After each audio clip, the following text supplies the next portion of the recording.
Kenapa sih perawatan pulpa di gigi desidui beberapa tahapan atau beberapa perawatannya berbeda dengan yang dilakukan di gigi permanen? Jawabannya adalah karena sel yang ada di pulpa gigi desidui dan permanen itu juga berbeda, teman-teman.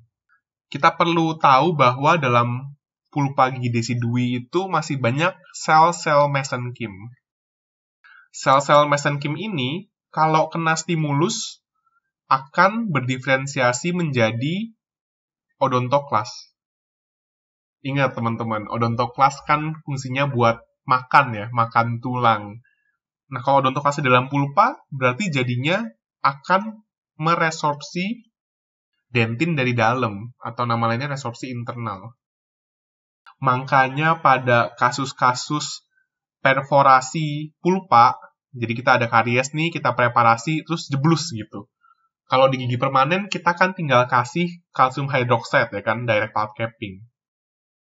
Kalau di gigi desidui, nggak bisa tuh yang namanya direct pulp capping, atau tidak direkomendasikan. Kenapa? Kita harus ingat bahwa CaOH atau kalsium hydroxide itu sifatnya basa. Sifat yang terlalu basa ini akan menjadikan stimulus. Stimulus yang akan menyebabkan terbentuknya odontoklas. Dan jadinya resorpsi internal dari gigi tersebut. Makanya direct pulp capping pada gigi desidui itu kegagalannya cukup tinggi, teman-teman. Kegagalannya mencapai 80%. Maka dari itu, seiring berkembangnya ilmu pengetahuan dan juga teknologi dalam kedokteran gigi, kita mendapatkan teknik baru, guys, untuk merawat perforasi pulpa ini pada gigi desidui, yang nama tekniknya adalah pulpotomi. Di video kali ini kita akan bahas banyak mengenai teknik pulpotomi ya, mulai dari indikasinya, kemudian klasifikasinya, hingga tahapan atau prosedur perawatannya. Yuk belajar bareng. Sebelum kita lebih jauh membahas indikasi pulpotomi, kita harus tahu dulu nih gambarannya pulpotomi ini sebenarnya perawatan apa. Kalau dari namanya pulpotomi, jadi kita bisa bagi katanya jadi pulpa dan tomi ya kan. Pulpa ya jaringan pulpa. Tomi atau otomi itu biasanya artinya dipotong. Jadi kurang lebih kalau ditranslate secara harafiah jadinya pemotongan jaringan pulpa. Jaringan pulpa yang di mana sih yang dipotong? Yang dipotong itu hanya jaringan yang ada di mahkota atau jaringan yang ada di kamar pulpa aja. Jadi beda sama pulpektomi yang ngambil jaringan pulpanya sampai ke akar-akarnya. Kalau pulpotomi itu hanya diambil yang di kamar pulpa. Oke, itu gambaran kasarnya ya. Nanti kita akan bahas lebih lanjut lagi di tahapannya. Sekarang kita harus tahu dulu indikasi pulpotomi itu apa aja sih? Jadi pulpotomi ini sebenarnya bisa dilakukan di gigi desidui maupun gigi permanen muda. Kondisi seperti apa pada gigi sulung yang bisa kita lakukan perawatan pulpotomi? Yang pertama itu gigi sulung dengan pulpitis reversible, tapi terjadi perforasi pulpa yang iatrogenik. Jadi kita kasihkan preparasi kariesnya, tiba-tiba jeblus aja pulpa gigi anaknya gitu. Nah, kita bisa lakukan pulpotomi. Yang kedua itu gigi sulung dengan kondisi pulpitis irreversible, tapi yang masih asimptomatik. Jadi pulpitis irreversible asimptomatik ini, anaknya datang giginya vital, tapi pas kita tanyain orang tuanya, dia belum sakit sampai nggak bisa tidur, sakitnya belum nyut-nyutan gitu. Tapi pas kita ronsen, ternyata pulpanya udah jeblus. Nah, itu namanya pulpitis irreversible asimptomatik. Yang terakhir ini pada gigi sulung, tapi sebenarnya kurang direkomendasikan. Tapi pada kasus-kasus tertentu, gigi dengan nekrosis pulpa itu bisa dilakukan pulpotomi. Tapi ada special case-nya, nanti kita bahas bareng-bareng ya. Sementara pada gigi permanen muda, biasanya dilakukan pulpotomi itu pada gigi permanen muda dengan pulpa terbuka karena trauma. Oke, itu tadi indikasinya.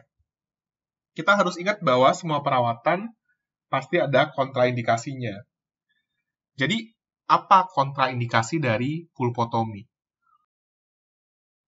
Basically, kontraindikasi dari pulpotomi itu kalau infeksi udah sampai ke jaringan pulpa radikuler. Gimana kita tahunya kalau infeksi itu udah sampai jaringan pulpa radikuler? Jadi pada kasus-kasus pulpitis irreversible simptomatik dan yang jelas abses periapikal ya, itu pasti infeksinya udah sampai jaringan pulpa radikuler. Ya kan kita cuma motong pulpanya doang. Kalau kita nggak ilangin nanti jaringan pulpa radikulernya, infeksinya akan tetap berlanjut kalau kita pulpotomi. Dan yang spesial ini, yang terakhir ini spesial ya, itu kalau saat kita coba pulpotomi, tapi kita nggak bisa kontrol perdarahan dari orifice-nya. Jadi kita udah kasih bahan fiksasi kayak formokresol gitu ya, kita udah taruh di pulpanya, pas kita angkat kok nggak berhenti-berhenti darahnya dari orifice, nah itu berarti kita harus lanjut ke pulpektomi, nggak bisa dipulpotomi aja. Berikutnya yang kita harus tahu adalah klasifikasi atau tipe-tipe pulpotomi yang ada. Klasifikasi pulpotomi itu dibagi jadi 2 klasifikasi besar. Jadi yang pertama itu menurut kondisi pulpanya. Klasifikasi pertama ini dibagi lagi jadi 3 klasifikasi. Kita bahas satu-satu ya. Yang pertama itu namanya pulpotomi vital. Pulpotomi vital ini jadinya otomatis giginya pasti masih vital ya. Pas kita mau lakuin pulpotomi, pasiennya anaknya ini cukup kooperatif untuk kita lakukan anestesi. Itu ya, jadi pulpotomi vital, anaknya cukup kooperatif untuk kita anestesi dan kita bisa langsung angkat pulpanya dan basis pada satu kunjungan yang sama. Yang kedua ada pulpotomi devital. Nah, di sini giginya sama-sama vital, teman-teman. Tapi bedanya dengan beberapa pertimbangan, entah itu mungkin behavior anak atau kenyamanan anak, walaupun giginya vital, tapi kita memutuskan untuk nggak lakukan anestesi, tapi kita devitalisasi dulu. Ya, jadi kita buka, kita open access, kemudian kita nggak langsung potong pulpanya pada hari itu, tapi kita masukkan dulu bahan devitalisasi, entah itu depulpin, entah itu cresofat, intinya kita masukin dulu bahan devitalisasi, kemudian kunjungan berikutnya, baru kita potong pulpanya, kemudian kita isi pakai basis gitu. Yang terakhir, ini yang tadi sempat aku bilang agak kontroversial sebenarnya, yaitu pulpotomi non-vital. Di sini pulpanya itu udah nekrosis. Tapi kita mempertimbangkan bahwa gigi ini kayaknya kalau dipulpektomi agak susah nih. Tapi kita memutuskan untuk mempertahankan gigi ini sebagai space maintainer. Jadi akhirnya kita tetap pulpotomi.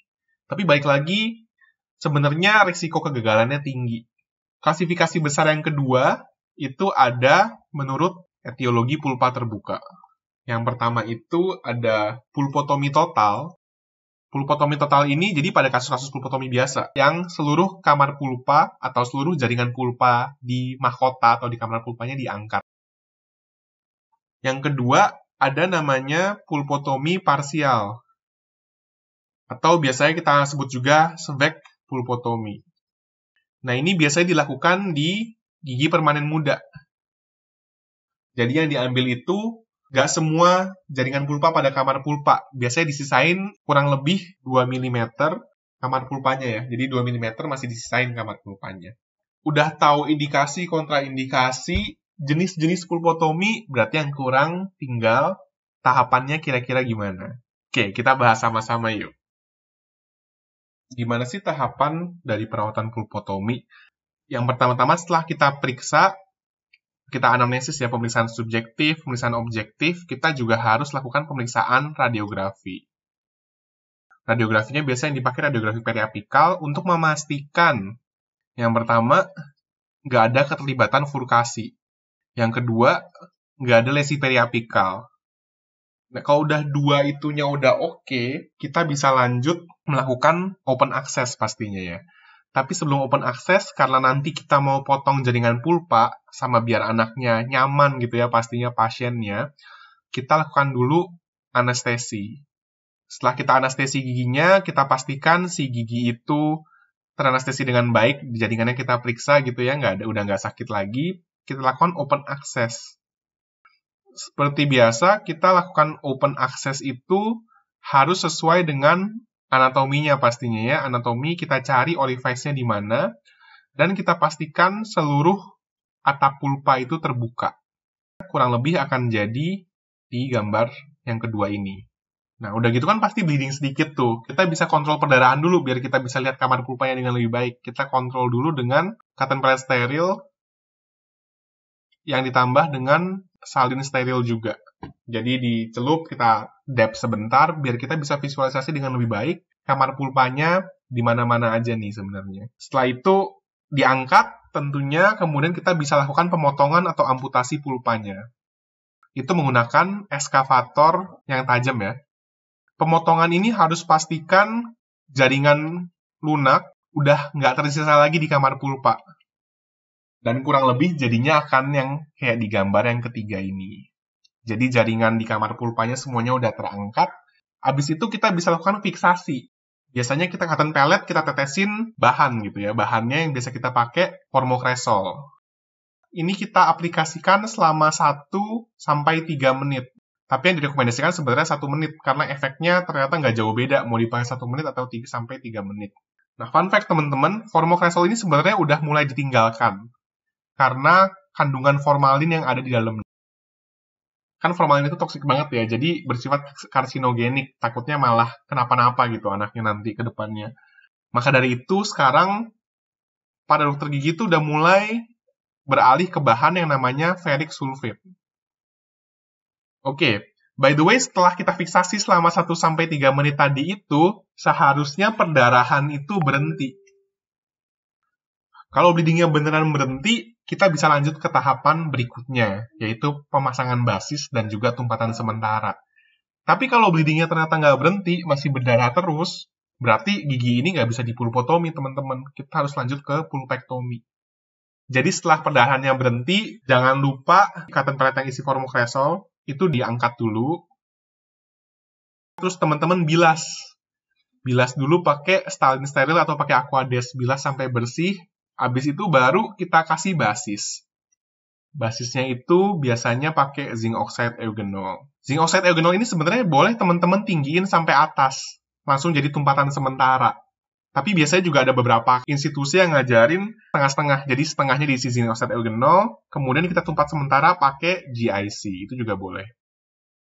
Udah deh, pulpotomi selesai. Kita seperti biasa, kayak pasien pastinya ya. Habis ini jangan makan dulu 30 menit. Kemudian kita minta pasien untuk kontrol minggu depan.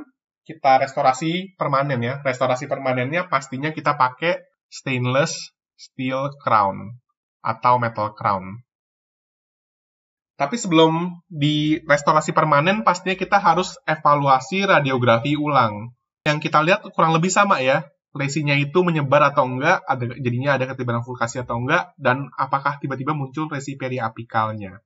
Kalau enggak, radiografinya aman, kita anamnesis apakah ada keluhan atau enggak saat kontrol. Kalau nggak ada keluhan juga, langsung kita restorasi permanen.